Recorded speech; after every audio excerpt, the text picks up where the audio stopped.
Hello, everybody, and welcome to episode 2 of EdTechWorld. My name is Meredith White, and today our guest is Dr. Angela Burgess, who will be talking to us about technology, of course, in the world language classroom, but how does it pertain to security, as in student security, staff security, all of the things at a district level, at a school level, but then also how does that make us as people with students using technology more or less supportable? And I'm super excited about our conversation.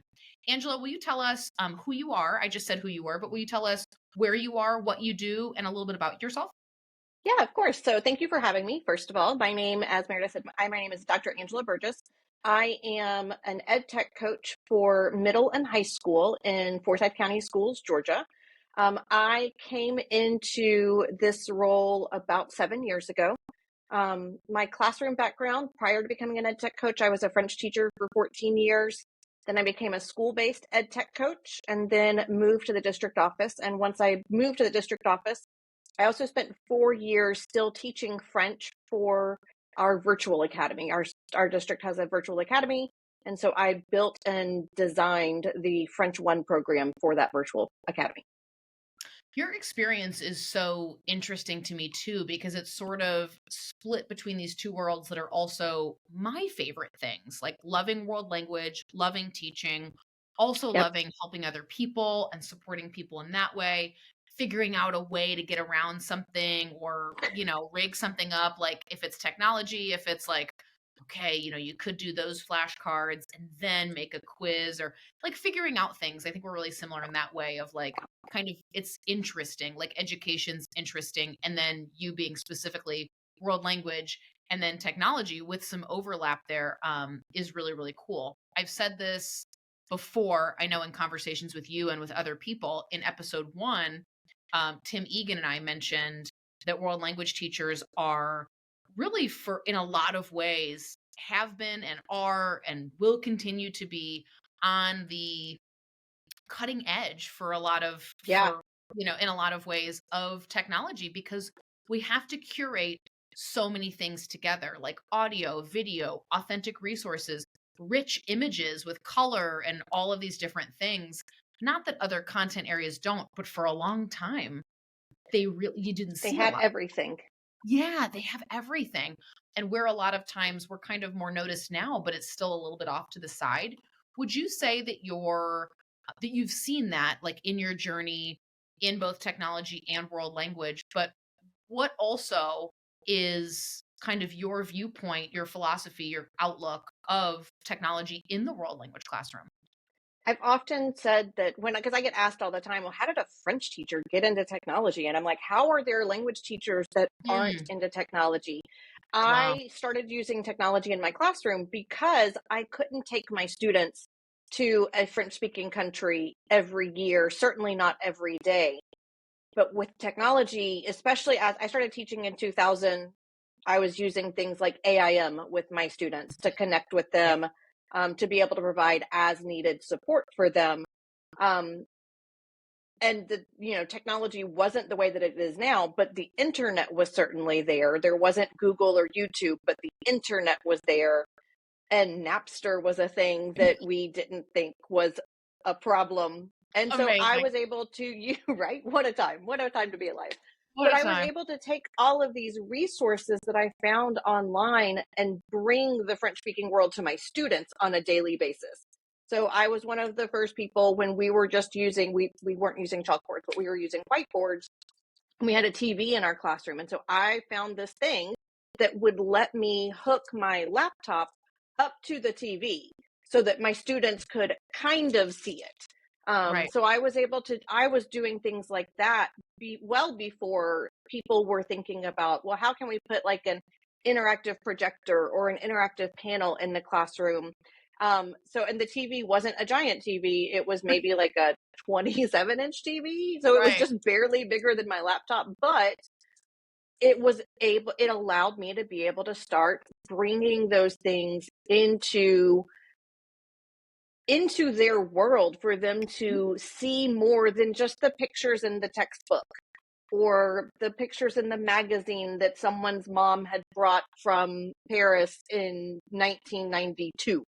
Right. Um, So that was huge for me. And I've seen that from a lot of people.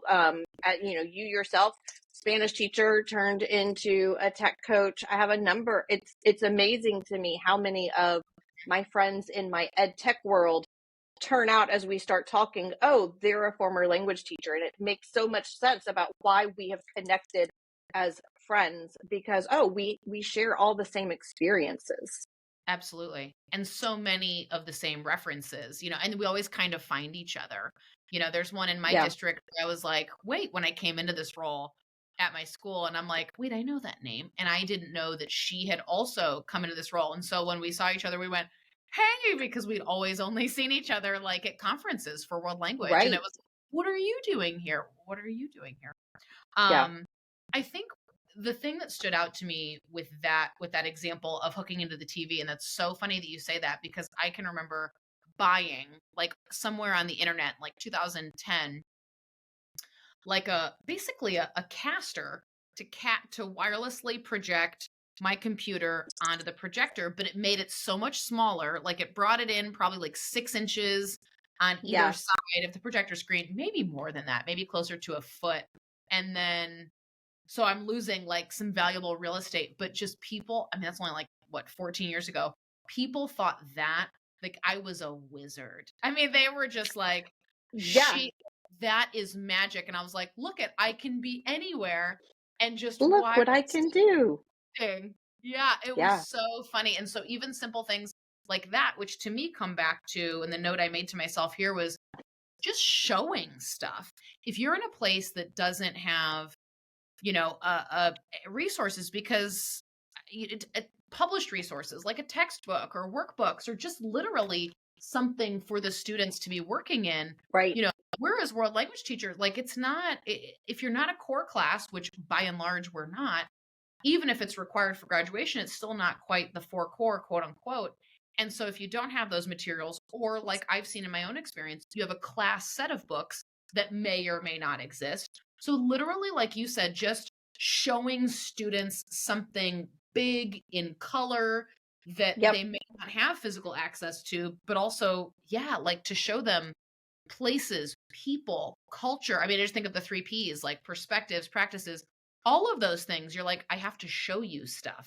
You have right. to see stuff and sense stuff. And, I need you to see it. I need you to hear yeah. it. I need you to listen Mhm. to it. I need you to understand that this is not like a fictional place that only lives in the textbook. Like, these are real people, Right. and I need you to see that. Mhm. Like, this is real. This is a real thing. I totally agree. When it comes to, because I know and we mentioned we were kind of, I don't know, whatever, laissez-faire about a lot of things like a long time ago. Like you said, Napster, Napster. download it. It'd be great, right? And now I'm like, what a copyright nightmare. Like, Oh, right, I had no idea, and it's really embarrassing to say that, but I think even then when I did get an idea, and as you know, like, classroom teaching is so immediate and so urgent and so like stress just on, 100 all the time, that when you're right, like, you know what, I just need, and you're looking at a vocabulary list or whatever it is that you have to work in, within, and play nice in the sandbox and all those kind of things, you're like, I need this picture to have bread, tomatoes, lettuce. I need, like, yeah, I've got words I need. I'm looking to find, yeah, I'm just tip tapping on the internet and I got to find this specific thing. I mean, pre AI, when you can create it now, of course, but like right. when you're just looking for the perfect video, the perfect resource, I just totally ignored so many copyright things. And now being in this role, when I see the consequences, and you and I know you have examples, which I would love for you to share, of like the cost of a curriculum being purchased, for example, like from a vendor. Now I have a much more serious perspective on what that means and what that looks like. But I totally did not, as someone who was like, I need this next period, kind of a thing. And Right. I get that. How do we reconcile? Can you give the example of, like, let's say I buy something online and then share it with other people and whatever, like the consequences involved, and also Yeah. kind of talk us through like how we can be more conscious as classroom teachers to things like copyright and materials and things like that that involve technology. And so one of the things, talking about copyright, one of the things that a lot of people talk about with copyright is the educational exemption. And everyone thinks, oh, well, I'm an educator. The educational exemption applies to anything that I want to use. I'm the teacher. If I want to use it in my classroom, I have an educational exemption. And I Okay. think it's important to recognize that that is not blanket permission to use anything you want to and to share it with anyone you want to. We all like to be kind and we like to share our resources. But if you have purchased something to use in your classroom, more than likely that license to use it only applies to your classroom. It does not give you blanket permission to be able to share with anyone else on your team. You would need a license for everyone on your team to do that, which, yes, does involve multiple price points. And the fact is that these, whoever is creating the resources deserves to be paid for that. Just like you deserve to be paid for the work that you're doing in your classroom, they deserve to be paid for the materials that they are spending their time and energy on creating. And so while we like to be kind, the way that you can be kind is to share that I found this great resource over at xyz.com. And if you're interested in using it, here's how you can go purchase it. And now one of the problems that has happened is that for a lot of copyright violations, it is now the teacher's responsibility. They can individually be fined, and it's a fine per violation. So if you're just talking about sharing with your team, you might be talking about 5 violations if you have a team of 5. But for example, a big thing that comes up for my district is the sharing of movies. And we all want to be able to show authentic movies to our students. That's part of, especially if you're talking about an AP and IB, those upper level, that's part of the standards, or at least it was once upon a time when I taught AP and IB, is to share authentic video, full-length video with your students. The problem comes in with how are you getting that video? And if you think, oh, well, I have a Netflix account or I have an Amazon Prime account, I will just log in and I will show this movie to my students because educational exemption. Those streaming platforms specifically say that they are not to be used they do not apply to the educational exemption, or the educational exemption does not apply to them. So now when you're talking about per violation, now you're talking about every student in your classroom that you showed the movie to. So, Wow. and I know a lot of people say, well, that only matters if I get caught. But I as a teacher, I do not have the money to play the what if I get caught game. Right. I don't have those kinds of finances. So I spend a lot, myself and my district media specialist, we spend a lot of time trying to educate teachers in our district about how showing avoir et être, because I'm just as guilty. Before I knew better, I didn't do better. Now that I know better, I do better. But avoir être, I was able to get on Netflix. And so I showed it to my classroom because I thought it talked greatly. It was a great representation of school in a small village in France. So I showed that. Not small village, a small town. But anyway, and when I think back now to what could have happened to me, I'm mortified. Absolutely. Well, and I know, I know we think, or my thought is, as you're saying that too, is that we absolutely think exactly as you phrased it, logistics, like the way you talked through it, logistics before specifics. You know what I mean? Like we tend to go like, can I stream this? Can I open up, Prime Video or Netflix or Hulu or like Paramount, whatever it is?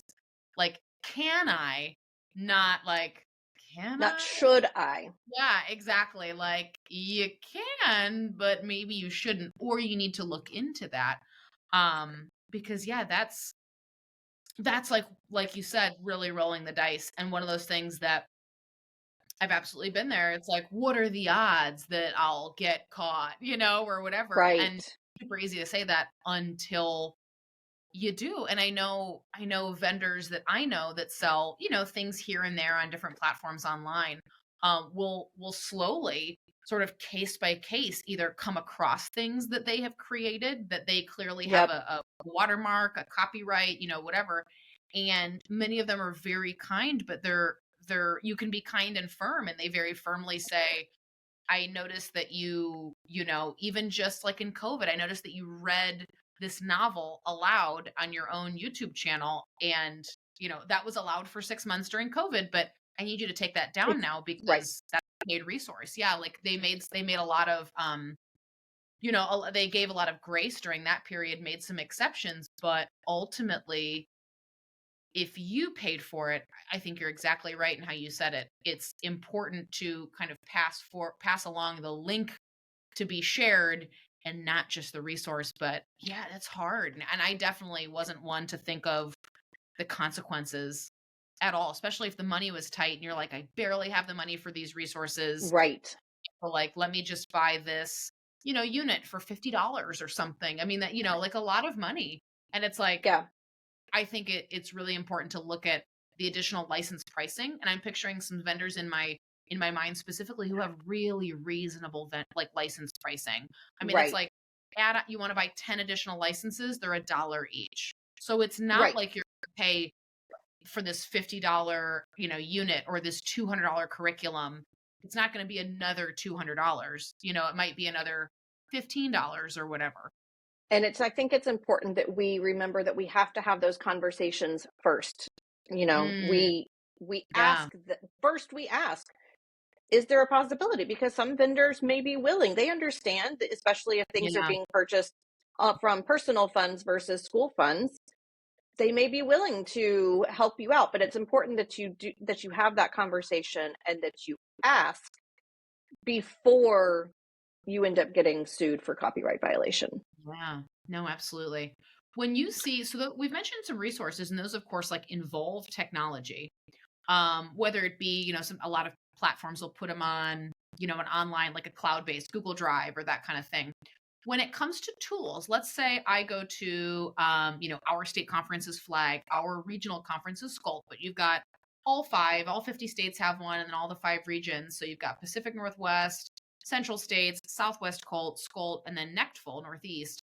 Let's say I go to NECTFL in February, any of the regionals that are in February and March, and I go to a great session and they're like, oh my gosh, check out this platform. This is super cool. Students can record audio. You can listen to questions. You're like, holy cow, this is the best Love thing it. I've ever seen. I love it. Right. I'm all in. I sign up for an account. I get back to school. I'm ready to use it. And either I can or I can't. But when you go through that process and you're like, okay, colleague, this person has told me, they're super excited. They know I was a French teacher, so they're going to share it with me. When people share with you, they're really excited about something in your district role relating to technology and security, and therefore support in a number of different ways. What are the first thoughts that come to mind when you think through, like, have you done this? Have you done this? Does it do this? Can it do this? Like, what's your kind of like checklist, or what are the things to know before getting excited about a tool as a teacher? So the first thing that I ask is who's using the platform. And because this happens all the time, I go to technology conferences and teachers will go to technology conferences and they come back and they're all excited about whatever the brand new shiny thing is that everyone was talking about. So my first question is usually, who's using this tool? So is it just you as the teacher that are using it? And then you're going to provide the stuff to students in some way that doesn't involve interacting with the tool. Okay. Or are the students are they the end user? Are they the one who's actually going to be interacting with the tool? Because those are two very different questions.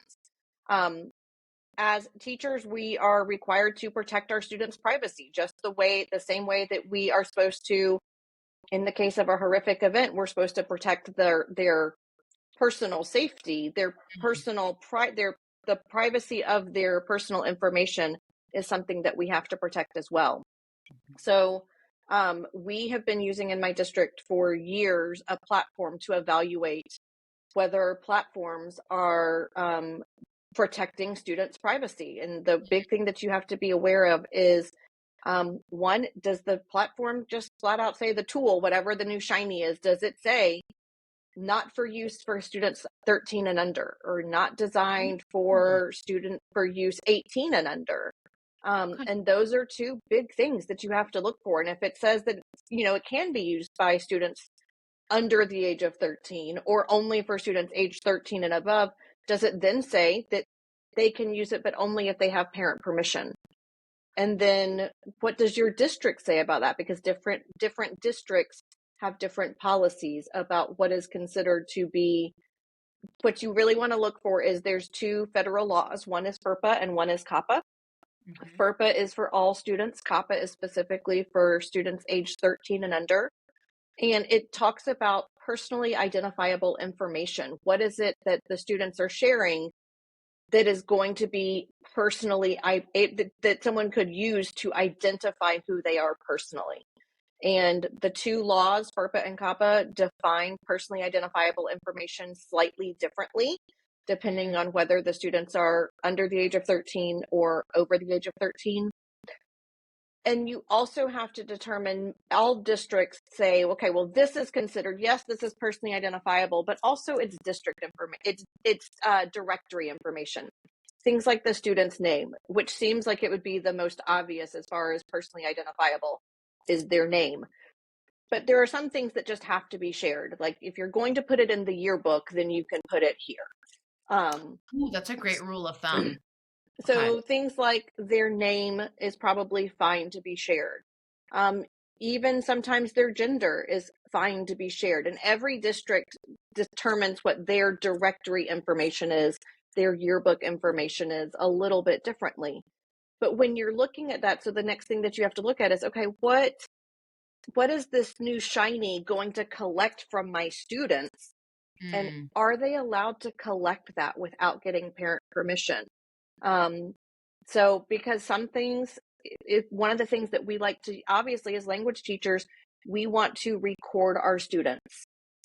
Okay, well, if you're in the language lab, that's one thing. If you're using a different online tool to record your students, to have your students record themselves, well, now they're getting not just their name, they're also getting their face, they're getting their voice. And those are things that could be protected by FERPA and COPPA. So you have to make sure that you're not in violation, because then you can be legally held responsible for a FERPA or COPPA violation. And you definitely don't want that either. yeah. In terms of like that's such great information. Thank you. Because I'm like, oh, I didn't realize. I mean, just everything. I just find all of it really interesting. And being on this side of it now as a teacher, I didn't realize that's when COPPA cut off, was 13. So now I'm thinking like, oh, it's like social media, not to be on this Yep. platform under 13, like that kind of thing. And I had never put an age with COPPA. I just kind of thought they ran um kind of overlapped, but wasn't, honestly, could not have articulated how. Um, do you think that people, or what would you say? Like, what are the consequences? The same way that there were consequences for the copyright violations, for FERPA and COPPA violations, do you know, are there varying degrees of consequences, and how does that work out? If I go again to NECTFL this week in New York City, I come back with a shiny new tool. I use it with my students for the next 2 months. And then in May, I find out, oh, that's why that's, not allowed. I didn't know, but it's too late. And students have already been signing in with their school. I mean, they're just the whole nine. What Right. happens then? Like, what happens You to me? can't, it's similar to the copyright. You would have to get caught. You would have to have someone who filed a complaint against you for Okay. having violated FERPA or violated COPPA. Um, And then again, it's the same thing as with copyright. Then you are individually held responsible for that fine. Wow. And the And sort of that like, I fine, didn't again, know isn't good enough, right? no, because it's the law saying, that it's Oh, like saying, oh, I didn't know that the speed limit was there. Well, it is the law. So mm, ignorance of the law is not an excuse for violating the law. yeah. Wow. That is super interesting. And again, just thinking like fast, immediate in the classroom, I would not Right. have thought through any of that. And I'm one to try. I'm very much like a technology.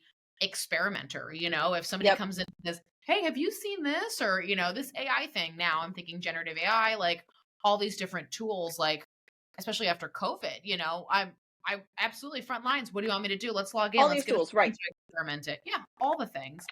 Um, So if your school has a terms of service mhm, if they have signed what's called a terms of service with the platform, then usually that term of service covers how that tool is going to use the okay. student's information. And so then you're covered. Um, and so I would say, my thing that I ask my teachers, like I said, first is who's using the tool. And then if Mhm. students are the ones using the tool, let me go check it against the privacy platform that we use to evaluate apps. And if it's listed as being denied, then I would start the process to see about getting a terms of service so that if it's that important to you, Mhm. do the legwork to get it approved. And maybe it won't get approved, but at least you're not looking at these violations later on down the road. Yeah. Well, and especially what's frustrating, and I know we've both been there. I think we both have, is like you pay your own money. I mean, you're at the thing, someone tells you, they go, oh, such and such is just the best. You're going to love it. You pay for it yourself and you're fine with that. If you're, I know a lot of people aren't, but if you're okay with that and you go, well, like, now I've invested in my own personal money only to get to school for it to be not approved or blocked or Right. whatever. So I was definitely, I got lucky in that most of the tools were pretty mainstream that I was using. Just might have been an early adopter, but but I have absolutely gotten, or they've changed. They will go unnamed, but they've changed over the years to now. I can think of two platforms specifically that I love, love, love, and still love, but that are now blocked for us at a district level. Yep. So sometimes they work on some devices, sometimes the site completely is blocked. And regardless, students definitely aren't able to like create an account and log in and engage with it in any way that isn't just like on their own through a personal email, Yep. which can be kind of frustrating. Can you talk us through that?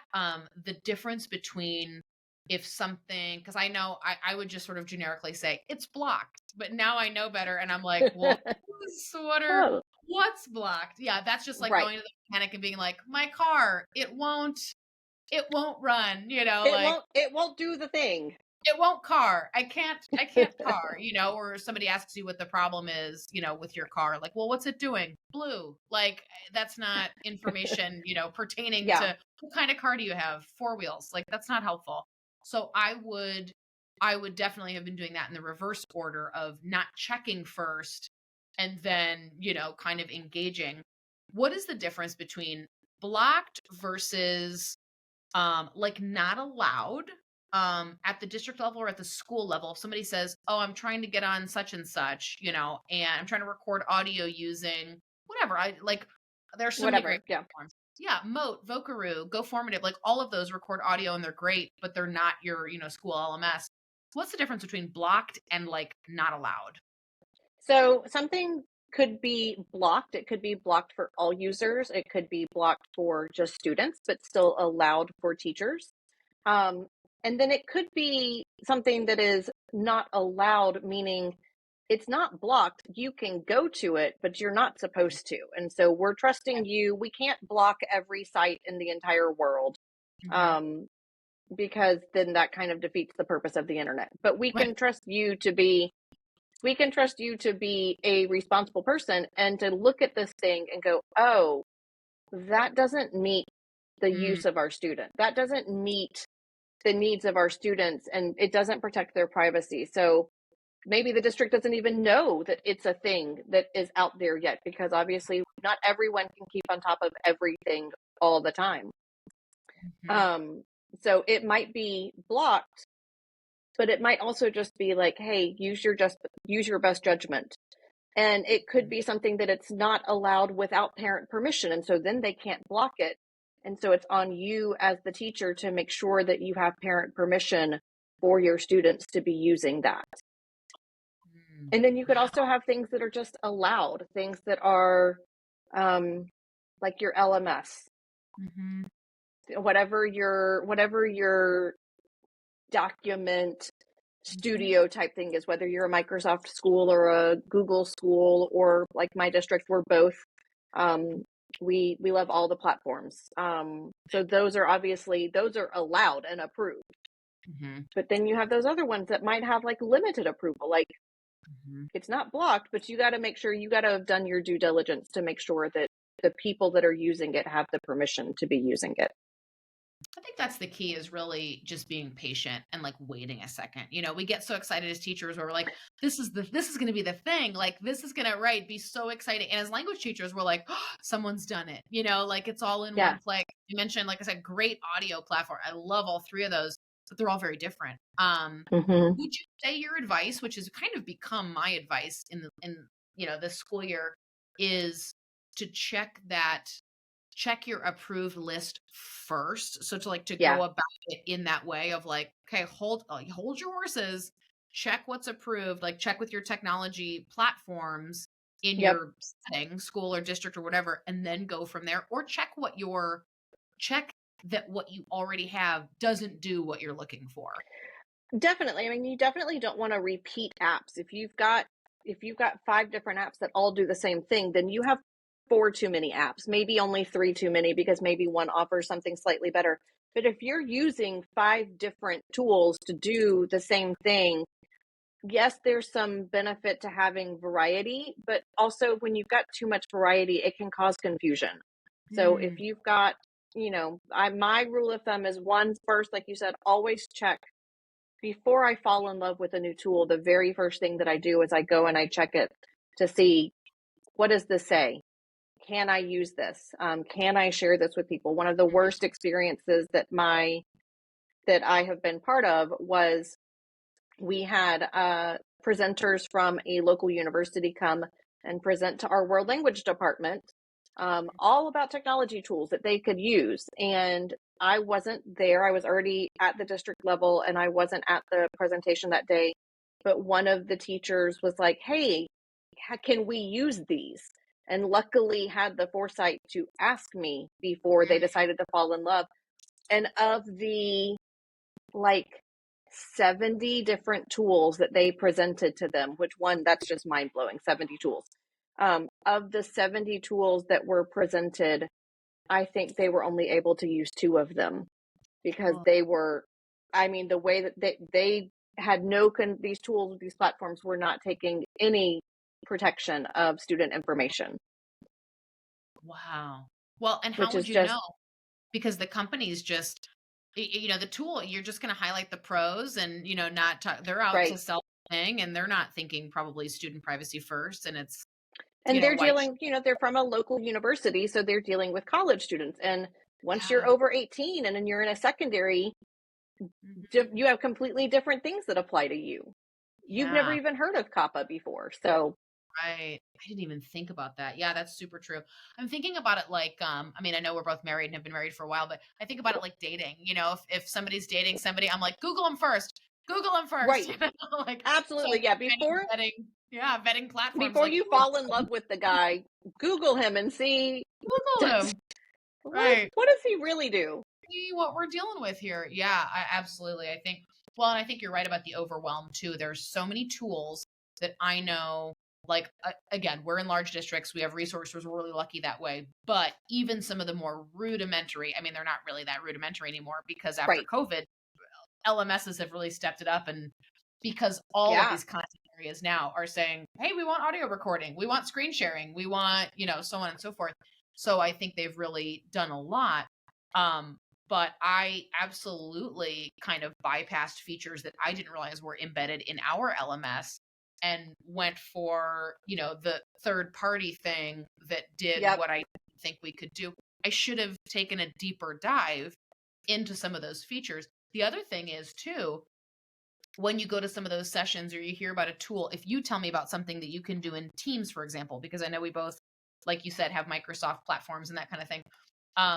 And you tell me about something really cool in Teams. As an example, the fact that you can gift like a Starbucks gift card in Teams, I think it's really, really cool. I saw that at a conference and was like, oh, neato, that's awesome. I could like send a colleague, just a little thank you and whatever, but it's not activated in my district. That's not one of the things we have turned on.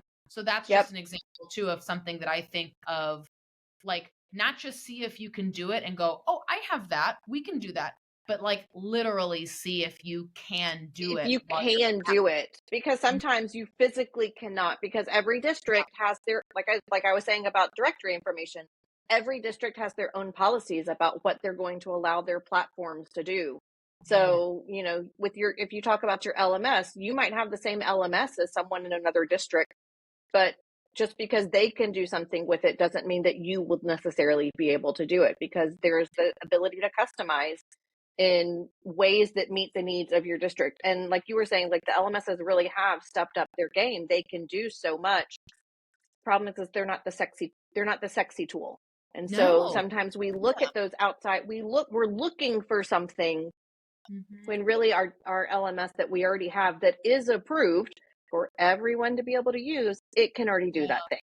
And you don't that's have to go find the new shiny, mhm. because your LMS can already do it. Yeah, and the permissions there are guaranteed. My experience too has been, we talk about support, and support is such a huge word in terms of like why teachers stay, why teachers leave, why Right. just people in education in general. We say, I feel really supported, or I don't feel really supported. To me, doing a little bit of that work on the front end before, as a teacher, you do a lot of work to like now build your, library within whatever this platform is. If it's flashcards, if it's audio, if it's video that you can put questions in, like whatever it is you're doing, before I invest time and or money, probably my own, I want to do all of that kind of pre-work as well.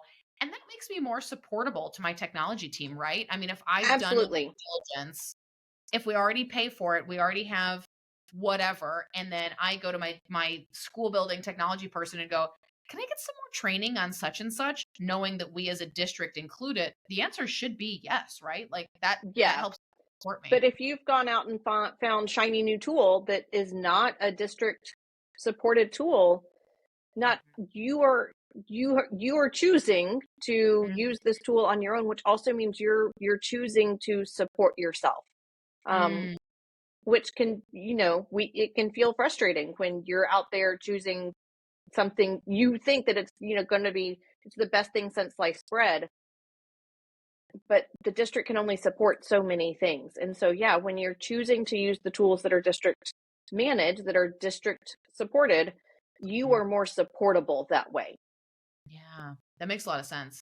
Well, and now being in this role too, there's no way that I can learn all of the things that all of the content areas are learning. So a lot of time, or are using. So a lot of times somebody comes in and says, "Hey, can I get help with such and such?" I've never heard of it in my life. Never So heard of it. sure, but the expectation is that in my role, like, well, better get to learning, chica, because here we go. Like these Right. people, just because you're new to this position and you're new to whatever the platform is, it's still my job to, I need to look into how I can educate myself, and is there a training I can go to, and how can I get that person the information that they need, because maybe they're using it for, writing testing that's coming up or whatever, as opposed to they looked it on their own. Like you said, it's the Wild West, baby. You're on your own. Like Yeah. you decided to step out onto that thing. There's no expectation for me to be able to help. Obviously, I will try, I will but try. to me, If I know it, if I can, I will, yeah, but I can't be expected to know everything that exists. I already know so much. There's not always a lot of room to be able to stick more stuff inside my brain at this point. yeah. Especially if the emotions are high. Because again, I'm picturing like Right. I spent my own time, I spent my own money. Maybe I paid for myself to go to this conference, like wherever it is that I learned the thing.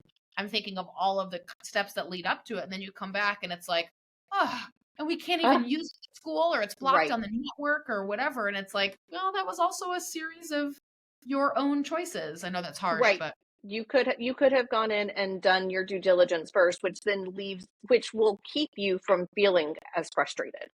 yeah, I agree. And I think less is more, like you mentioned, the overwhelm.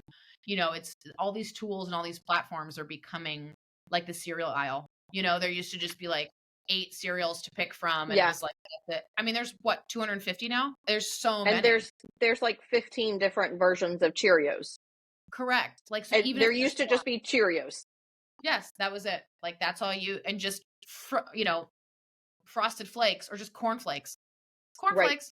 That's it. And now you have all these varieties. And I feel like there's that same kind of thing happening with all these platforms. Like, well, it does this, but with a slightly different twist. And I know that can be overwhelming for a lot of people, especially when, as world language teachers, we're also juggling like all those different skills. It's not just like they need to be able to, you know, say this or learn this or understand this. It's like reading, speaking, writing, listening all together all the time, back and forth. I mean, it's a lot. Like, do you have any advice, or would what we were just talking about be your advice to world language teachers in picking tech tools? My advice tends to be less is more. I don't know if you're of that same That's mindset. exactly what I was going to say. Less is more, because one, it lets you really get to be an expert at the thing, and it's also, if you're sticking to ones that are district approved, Mhm.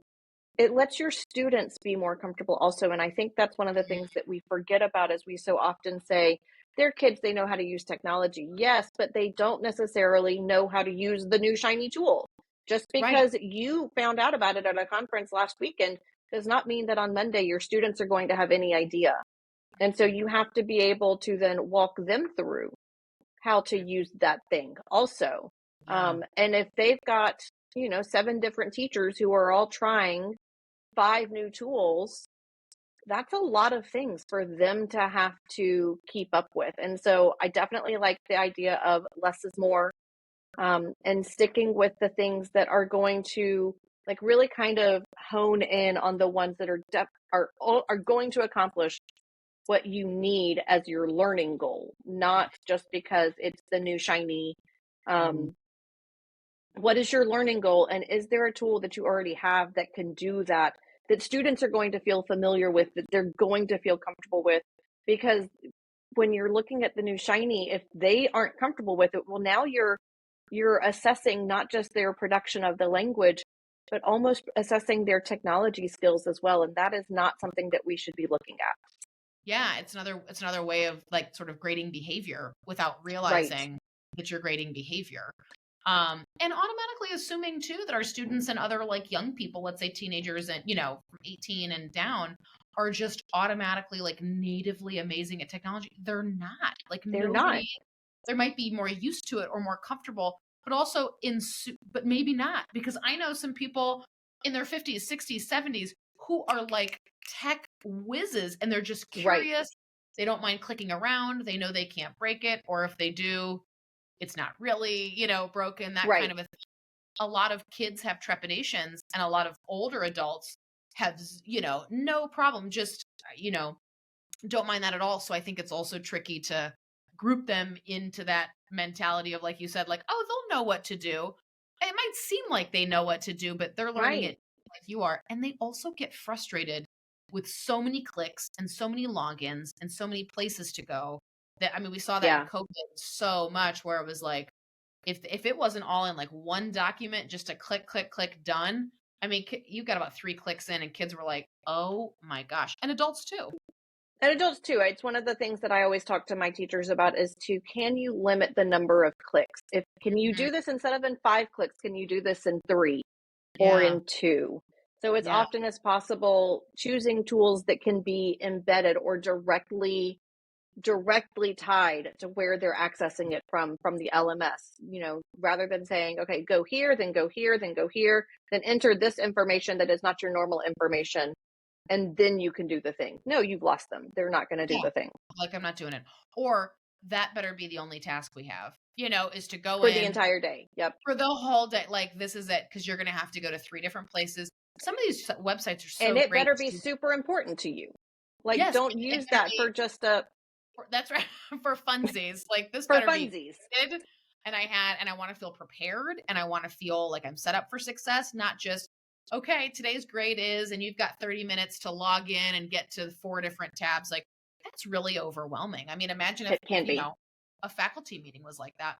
Um, I think back to a couple of platforms too that I love. They'll generate those usernames for students, which I think is cool, like a username and a password, and it's something Hmm. general. That way they're not logging in with their email and that kind of thing.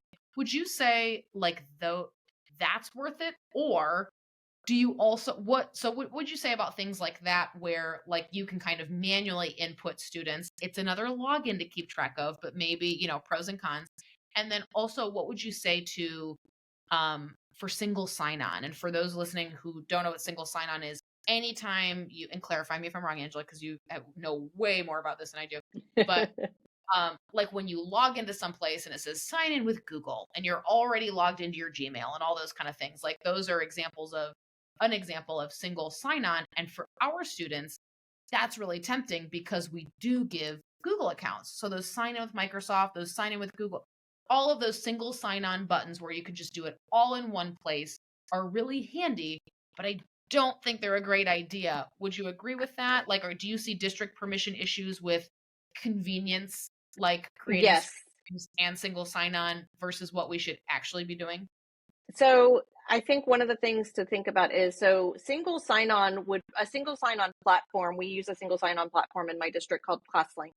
And that is one where when the students log in, they log in one time and it then automatically logs them in to all of our district provided resources. So they sign in to ClassLink and then they are signed into Google, they're signed into Microsoft, they're signed into our LMS. They can pull up their student portal to be able to see their grades and attendance and all of that stuff. So they sign in one time and it signs them onto everything else. Then you have what you're talking about, the sign in with Google or the sign in with Microsoft. And those are called third-party apps that allow access to your Google account.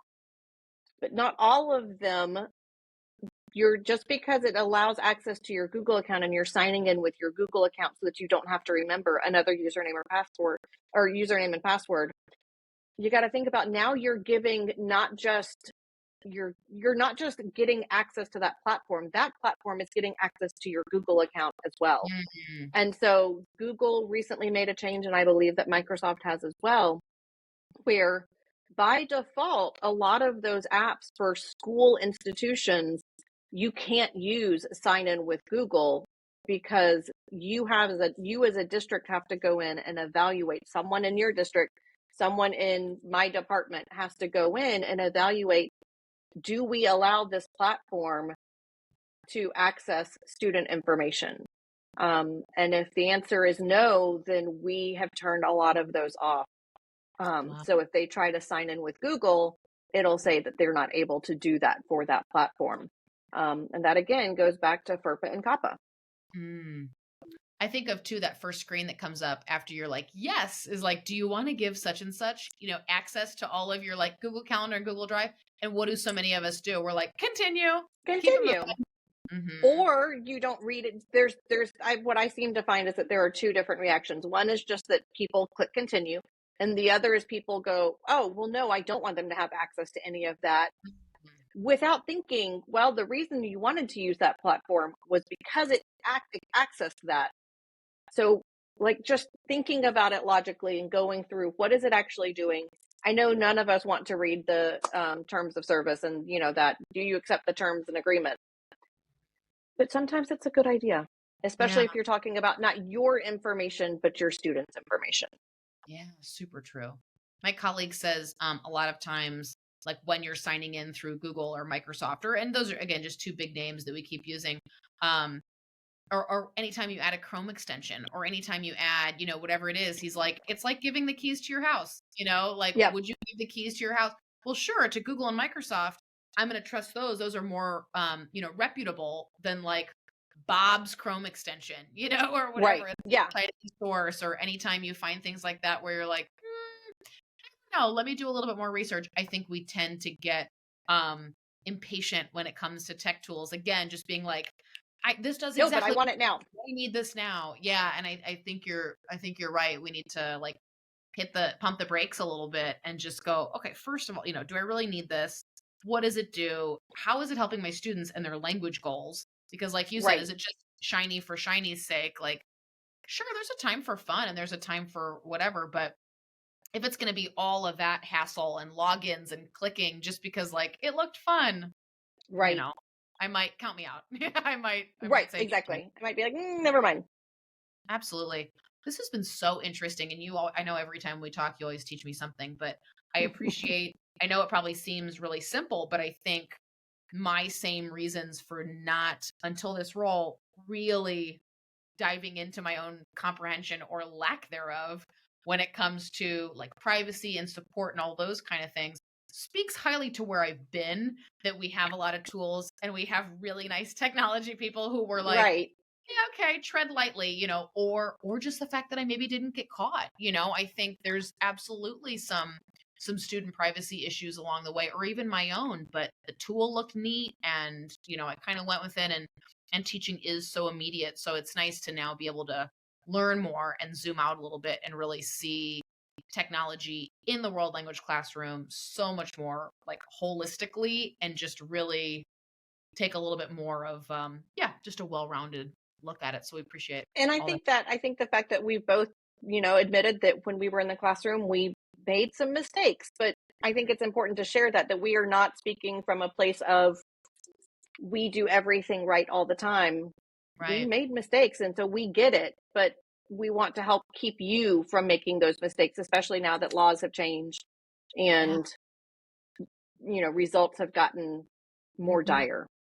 Yeah, absolutely. And there's so many cool things out there for world language that have, that involve some degree of technology, that it can be exciting. But with excitement comes like, well, wait a second, hold on. Like you said, who's using this? Who's paying for this? What is this going to do? Do we already have this? I so appreciate obviously your friendship and your colleagueship, but your time and just everything Well, today. Any thank you. last words of wisdom or advice that you have? I would say this can feel very scary to people. We've talked a lot about the consequences, and I would just say, don't let the consequences, the fact that there could be consequences, scare you away from using technology. That's not what we're trying to do. We're just trying to make you a little bit more educated about the things to think about before you use something new. That's not to say you can't, just think about it first. Yeah, and that's to me the sweet spot when your learning objectives, when your security, when your support, all of those things come into that middle kind of Venn diagram space. That's the Yep, best. that's the That's best. really fun. Awesome. Well, yay, thank you so much, and we will see you guys on Thank the you. next episode.